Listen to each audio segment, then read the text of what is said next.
ഓം ശാന്തി. ഓം ശാന്തി. ഇന്ന് നമുക്ക് സീതാപഹരണം നമുക്ക് നൽകുന്ന പാഠങ്ങൾ എന്തൊക്കെയാണ്? കാരണം നമ്മളെല്ലാവരും സീതമാരാണല്ലോ അല്ലേ? രാമൻ്റെ സീതമാരല്ലേ നമ്മളെല്ലാവരും? ഭഗവാന്റെ സീതമാരാണ്. അപ്പം നമുക്കെല്ലാ സീതമാർക്കും പഠിക്കാൻ എന്തൊക്കെ പാഠമാണ് ഇതിലൂടെ കിട്ടണത്?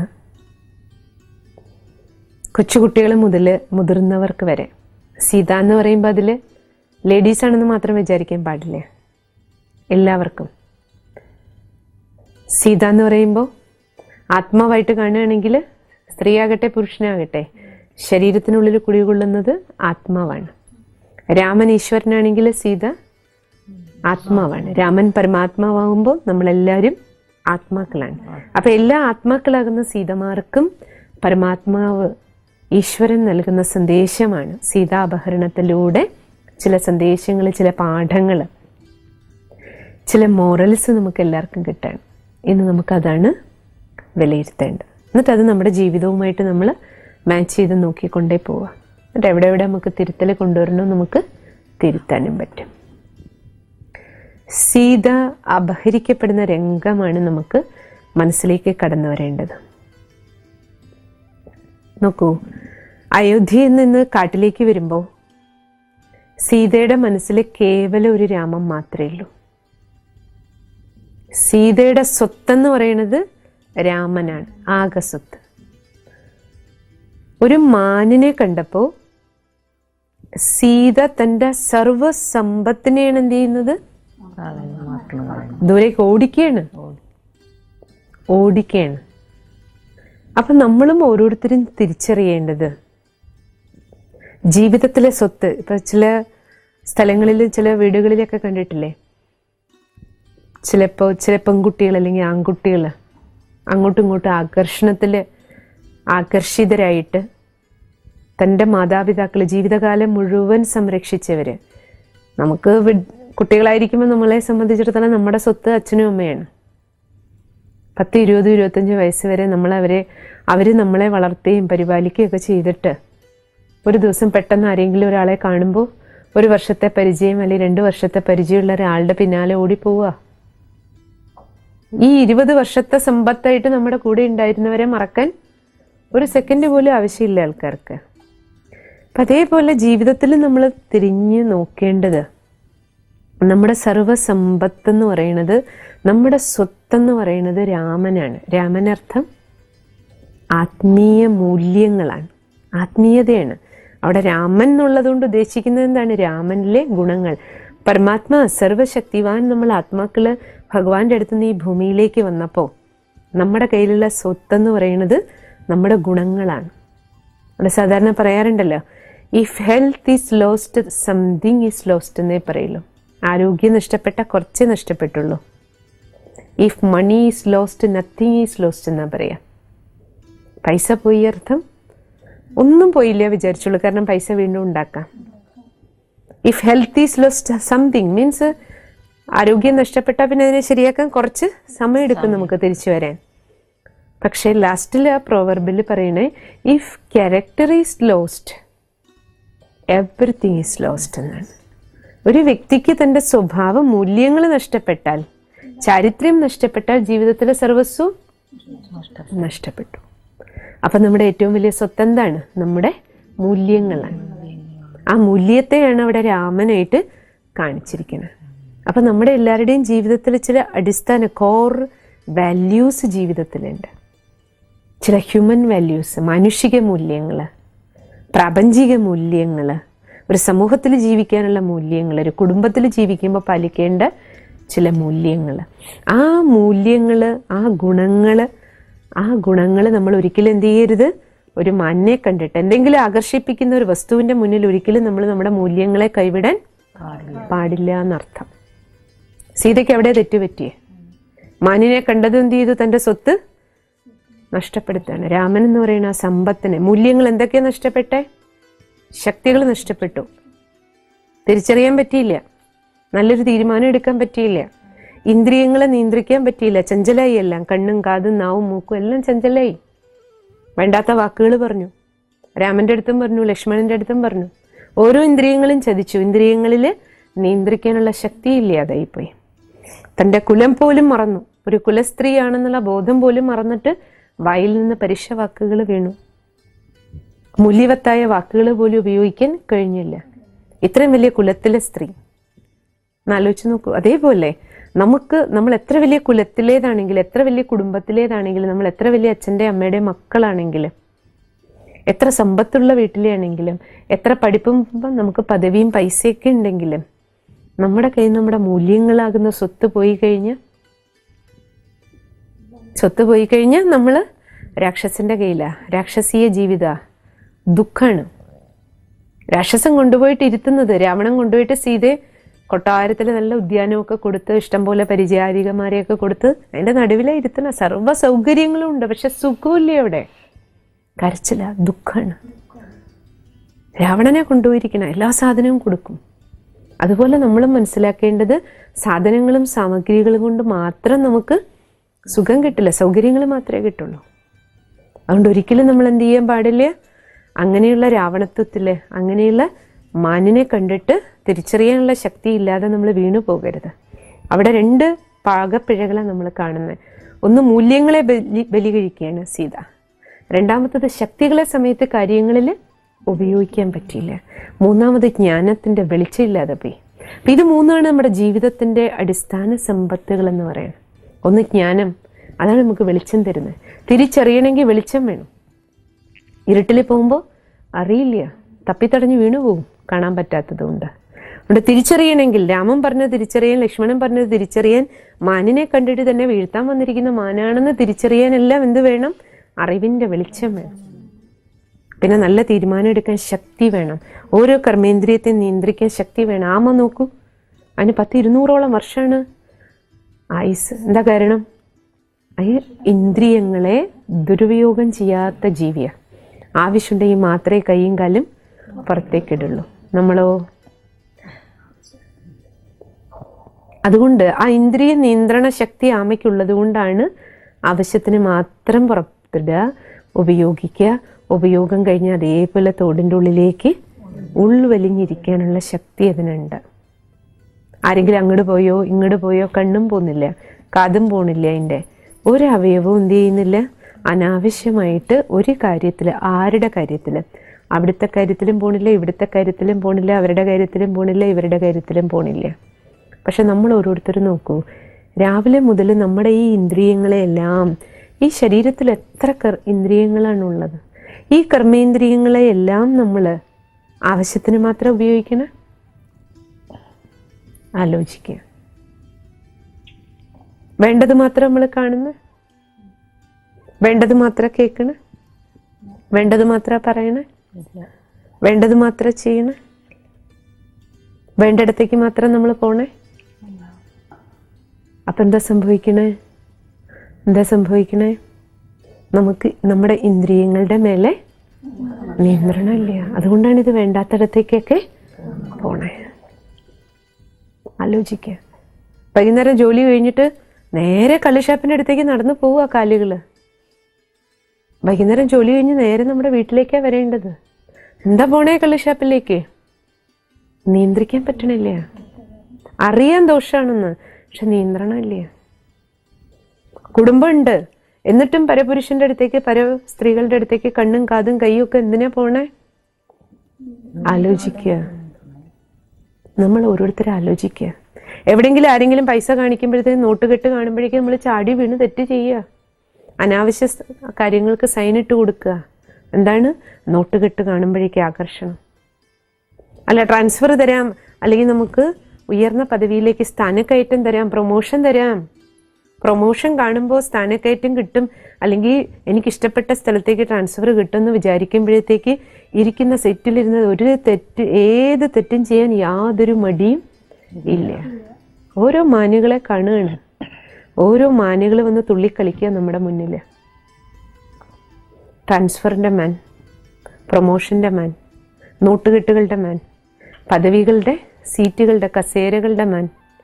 കാണുമ്പോൾ നല്ല ഭംഗിയാണ്. സ്വർണ്ണപ്പുള്ളിയാ. അപ്പോഴേക്കും നമ്മുടെ ഇന്ദ്രിയങ്ങൾ എന്ത് ചെയ്യാണ്? ചാടി വീഴുകയാണ്. കാരണം ഈ കർമ്മേന്ദ്രിയങ്ങളെ നിയന്ത്രിക്കാനുള്ള ശക്തി നമ്മുടെ പക്കല് ഇല്ല. ഇത് മൂന്നാം നമ്മുടെ യഥാർത്ഥ സ്വത്ത്. ആത്മാവിന്റെ സ്വത്താണ്. ഒന്ന് ജ്ഞാനം, രണ്ടാമത്തത് ഗുണങ്ങള്, മൂന്നാമത്തത് ശക്തികള്. ജ്ഞാനം നമ്മളെ വിവേകശാലിയാക്കും, വിവേകം തരും. എപ്പോ, എവിടെ, എങ്ങനെ, ആരോട്, എത്രത്തോളം തിരിച്ചറിവിന്റെ വെളിച്ചമാണ്. അതാണ് രാമായണം. ഇരുട്ട് നീങ്ങാൻ വെളിച്ചം കിട്ടാൻ. പിന്നെന്ത് വേണം? വെളിച്ചം കിട്ടിയാൽ മാത്രം പോരാ. ആ വെളിച്ചത്തില് കിട്ടിയ വെളിച്ചം അറിഞ്ഞു നല്ലതും കെട്ടതും, തെറ്റ് ചെയ്യാതിരിക്കാനും ശരി ചെയ്യാനും ശക്തി വേണം. ശക്തി വേണം. മാന് വന്നു മുന്നില്, തിരിച്ചറിയാൻ, തീരുമാനം എടുക്കാൻ, തൻ്റെ കർമ്മേന്ദ്രിയത്തെ നാവിനെ നിയന്ത്രിക്കാൻ ശക്തി വേണം. ആ നിയന്ത്രണ ശക്തി, ഇന്ദ്രിയ നിയന്ത്രണ ശക്തി, തിരിച്ചറിയാനുള്ള ശക്തി, തീരുമാനം എടുക്കാനുള്ള ശക്തി, ഈ ശക്തി നമുക്ക് എവിടുന്നാ കിട്ടണേ? സർവശക്തിവാനെ ഓർമ്മിക്കുമ്പോഴേ ആത്മാവാകുന്ന സീതയ്ക്ക് പരമാത്മാവാകുന്ന രാമനിൽ നിന്നേ ശക്തി കിട്ടുള്ളൂ. രാമനെ തന്നെ അകറ്റിയാലോ? അവിടെയാണ് നമുക്ക് തെറ്റുപറ്റിയത്. നമുക്കിന്ന് ഭൗതിക ജീവിതത്തിന്റെ അതിപ്രസരം വന്നപ്പോൾ എന്തായി? നമുക്ക് അച്ഛനും ഉണ്ട്, അമ്മയുണ്ട്, കൂടെ ഭാര്യയും ഭർത്താവും മക്കളും വീടും സ്വത്തും കാറും എല്ലാം നമുക്കുണ്ട്. പക്ഷെ ആരെ മാത്രം നമ്മൾ ദൂരെയാക്കി? ആരെ മാത്രം ദൂരെയാക്കി? രാമനെ ദൂരെയാക്കി, ഈശ്വരനെ ദൂരെയാക്കി. ആധ്യാത്മികത ആൾക്കാർക്ക് കേൾക്കുന്നത് ഒരു തമാശയാണ്, കളിയാക്കുന്ന, പരിഹസിക്കുന്ന പോലെയാണ്. നിങ്ങൾക്കൊന്നും വേറെ തൊഴിലും പണിയൊന്നും ഇല്ലാത്തത് കൊണ്ട് ഇതൊക്കെ പറഞ്ഞുകൊണ്ട് നടക്കണോ, അല്ലെങ്കിൽ ഇതിനെയൊക്കെ അമ്പലത്തിൽ പോകണോ, അല്ലെങ്കിൽ സത്സംഗത്തിൽ പോകണോ, വേറെ പണിയും തൊഴിലും ഒന്നും ഇല്ലാത്തവർക്കുള്ളതാ. ഒരു പുച്ഛം, ഒരു പരിഹാസമാണ്. പക്ഷെ ആധ്യാത്മികത എന്ന് പറയുന്നത് നമ്മുടെ ജീവിതത്തിന്റെ അടിസ്ഥാനമാണ്, അസ്ഥിവാരമാണ്. അസ്ഥിവാരം ഇല്ലാതെ ഒരു ബിൽഡിംഗ് കെട്ടി എങ്ങനെയുണ്ടാവും? അത് പൊളിഞ്ഞു. അതുപോലെ തന്നെയാണ് ഇന്ന് ജീവിതങ്ങൾ പടുത്തുയർത്തണം നമ്മൾ. അസ്ഥിവാരമാണ് ആധ്യാത്മിക ജ്ഞാനം. അതിലൂടെയാണ് മൂല്യങ്ങൾ, നമ്മുടെ അന്തരാത്മാവിലെ മൂല്യങ്ങൾ നമ്മൾ തിരിച്ചറിയുകയും ആ മൂല്യങ്ങളെ ഏത് സാഹചര്യത്തിലും നിലനിർത്താനുള്ള ഒരു കരുത്ത്, ശക്തി നമുക്ക് കിട്ടണത് അത് ധ്യാനം ചെയ്യുമ്പോൾ നമുക്ക് ആ ശക്തി കിട്ടും. നിത്യേന സത്സംഗം കേൾക്കുമ്പോൾ നമുക്ക് മൂല്യവത്തായ ഒരു ജീവിതം നിലനിർത്തിക്കൊണ്ട് പോകണം എന്നുള്ള പ്രേരണ ഉണ്ടാവും. ആരൊക്കെ നാല് ഭാഗത്തുനിന്ന് വന്ന് നമ്മളെ ഇളക്കാൻ ശ്രമിച്ചാലും, അത് നോട്ടുകെട്ട് കാണിച്ചാണെങ്കിലും സ്ഥാനവും മാനവും പേരും പ്രശസ്തിയും, വ്യക്തികളെ, സ്ത്രീയെയോ പുരുഷനെയോ സാധനമോ സാമഗ്രിയോ സ്വർണ്ണോ ഡ്രസ്സോ ആഹാരം എന്ത് കാണിച്ചാലും, മദ്യക്കുപ്പി കാണിച്ചാലും നമ്മളാരും എന്ത് ചെയ്യില്ല? ഇളകില്ല. ശക്തി ഉണ്ടെങ്കിൽ ഇളകില്ല. ഉള്ളു നമ്മുടെ പൊള്ളയാകുമ്പോഴാണ് നമ്മൾ എന്ത് ചെയ്യണേ? ഇളകണം. അപ്പേ ഇളകുള്ളൂ. നിറകുടം തുളുമ്പില്ല എന്നല്ലേ പറയണം. നിറഞ്ഞിരിക്കണം. ഇല്ലെങ്കിൽ ആരെങ്കിലും ഒക്കെ വന്നിട്ട് നമ്മളെ എന്ത് ചെയ്യും? അവിടെയാണ് നമ്മൾ ശ്രദ്ധിക്കേണ്ടത്. പണ്ടൊരു മരം വെട്ടുകാരനുണ്ടായിരുന്നു. അയാളുടെ കോടാലി ഇങ്ങനെ മരം വെട്ടിക്കൊണ്ടിരിക്കുമ്പോൾ നേരെ തെറിച്ച് നദിയിലേക്ക് പോയി വീഴും. അപ്പോഴേക്കും നദിയിൽ നിന്ന് ഒരു ദേവി ഇങ്ങനെ ഉയർന്ന് മുകളിലേക്ക് വരും, ഒരു കോടാലി എടുത്തിട്ട്. അതൊരു സ്വർണ്ണ കോടാലിയാണ്. എന്നിട്ട് ഈ മരം വെട്ടുകാരൻ്റെ അടുത്ത് പറയും, ദേ നിന്റെ കോടാലി. അപ്പോൾ ഇയാൾ ഉടനെ പറയും, ഇതെൻ്റെ കോടാലിയല്ല, എൻ്റെ കോടാലി ഒരു ഇരുമ്പ് കോടാലി, ഇത് സ്വർണ്ണ കോടാലി. അല്ലല്ല, ഇത് നിന്റെ കോടാലിയായിരിക്കും, ഇത് സ്വർണ്ണ കോടാലിയാണ്. അല്ലല്ല ദേവി, ഇതെൻ്റെ അല്ല. ദേവി അപ്രത്യക്ഷമാകും. വീണ്ടും വെള്ളത്തിൽ തണ്ണ് വീണ്ടും അടുത്തൊരു കോടാലി എടുത്തിട്ട്, വെള്ളി കളറാണ്, അത് കാണിച്ചിട്ട് ചോദിക്കും, ഇതല്ല നിന്റെ, നീ കൊണ്ടുപോയിക്കോ. ഏയ് ഇത് വെള്ളിക്കോടാലി, ഇതല്ല എൻ്റെ.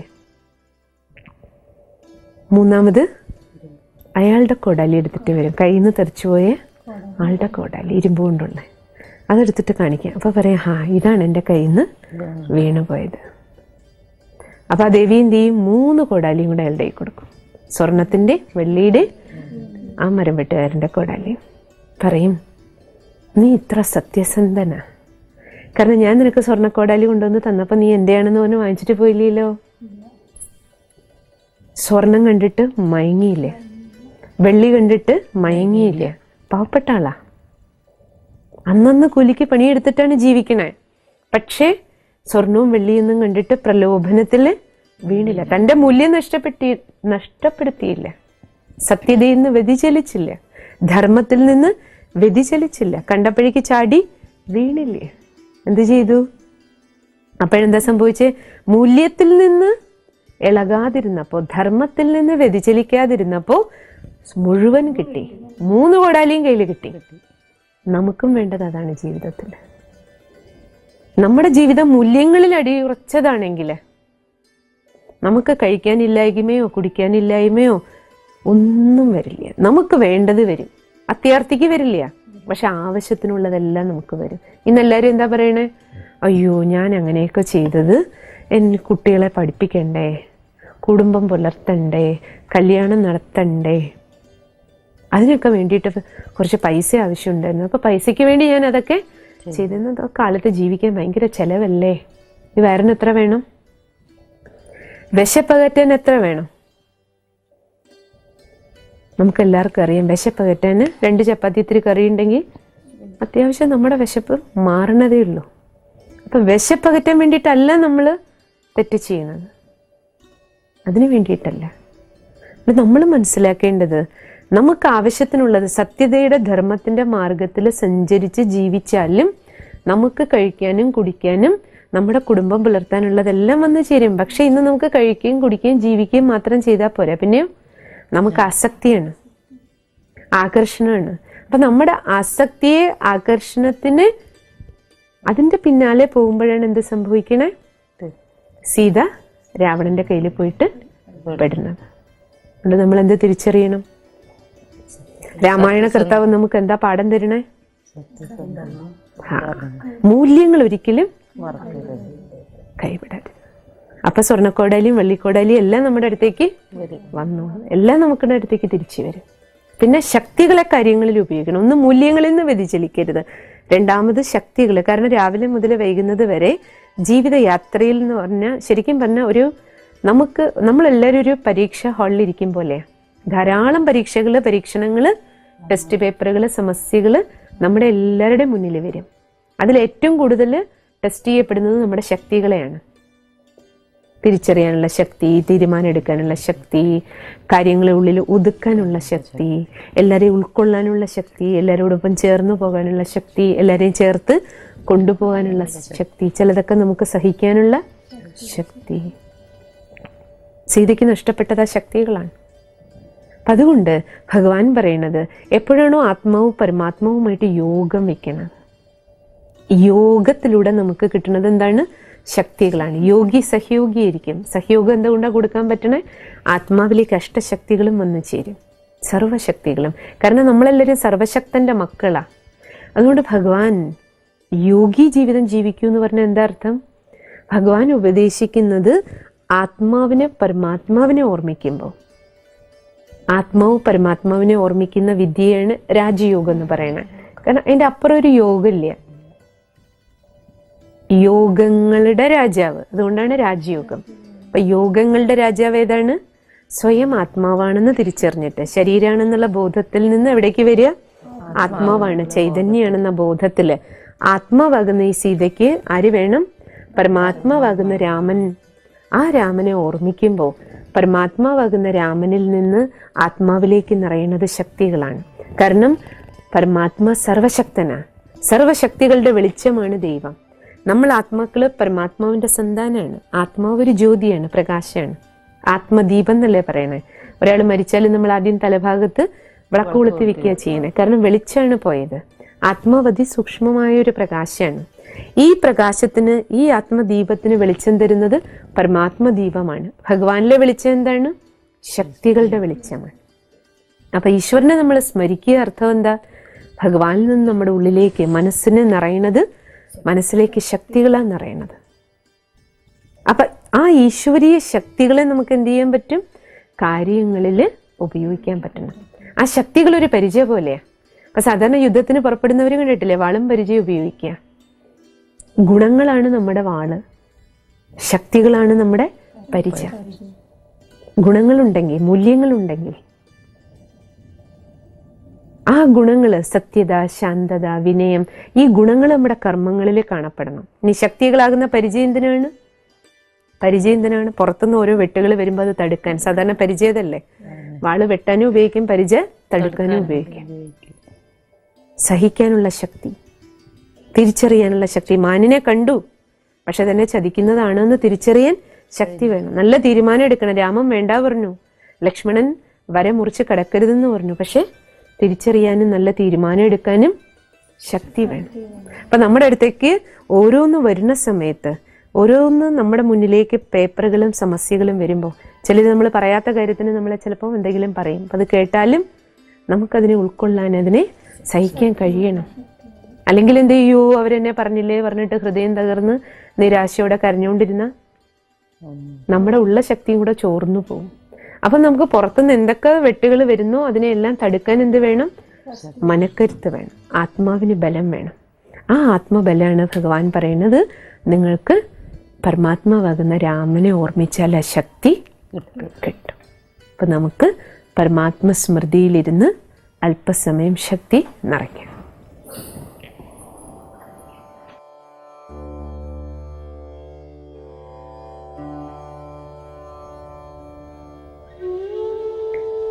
സീതയുടെയും ദ്രൗപദിയുടെയും കണ്ണും കാതും നാവും ഇന്ദ്രിയങ്ങളുടെ ചപലതയുണ്ടാക്കിയ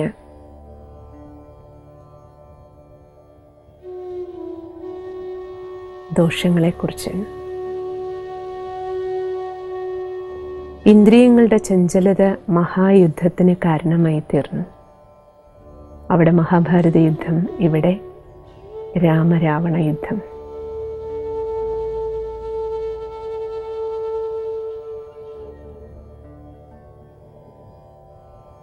അന്തരാത്മാവിലേക്ക് വെളിച്ചം കിട്ടുന്നു. സ്വന്തം കർമ്മേന്ദ്രിയങ്ങളെ നിയന്ത്രിക്കാൻ കഴിഞ്ഞില്ലെങ്കിൽ, ഇന്ദ്രിയങ്ങളുടെ ചപലത, വികാരങ്ങൾക്കടിമപ്പെട്ട് മഹായുദ്ധങ്ങളിലേക്ക്, മഹാനാശത്തിലേക്ക് ജീവിതത്തെ കൊണ്ടുപോകും.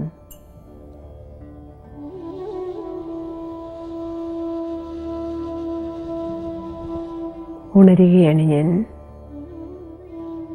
ഈ കർമ്മേന്ദ്രിയങ്ങളുടെ സാരഥിയാണ് ഞാൻ. ഇവയെല്ലാം എൻ്റെ രാജ്യത്തിലെ പ്രജകൾ മാത്രമാണ്, ജോലിക്കാർ മാത്രമാണ്. ശരീരമാകുന്ന രാജ്യത്തിലെ രാജാവാണ് ഞാൻ. മസ്തകം രാജസിംഹാസനമാണ്. തലച്ചോറിനുള്ളിൽ പുരിക മധ്യത്ത് തിളങ്ങുന്ന ആത്മാവാകുന്ന രാജാവ് മസ്തകമാകുന്ന സിംഹാസനത്തിലിരുന്ന് ഈ ശരീരമാകുന്ന രാജ്യത്തെ നിയന്ത്രിക്കണം.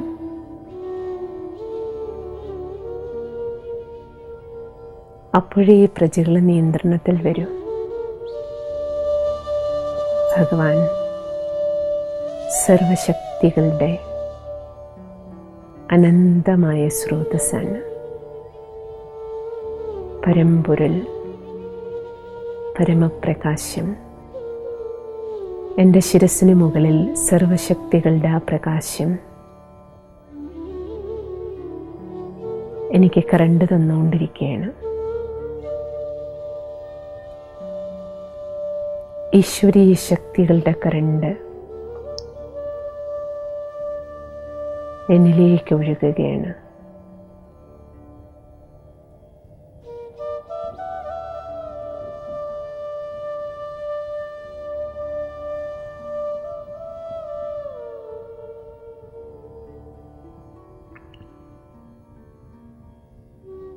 ഓം ശാന്തി.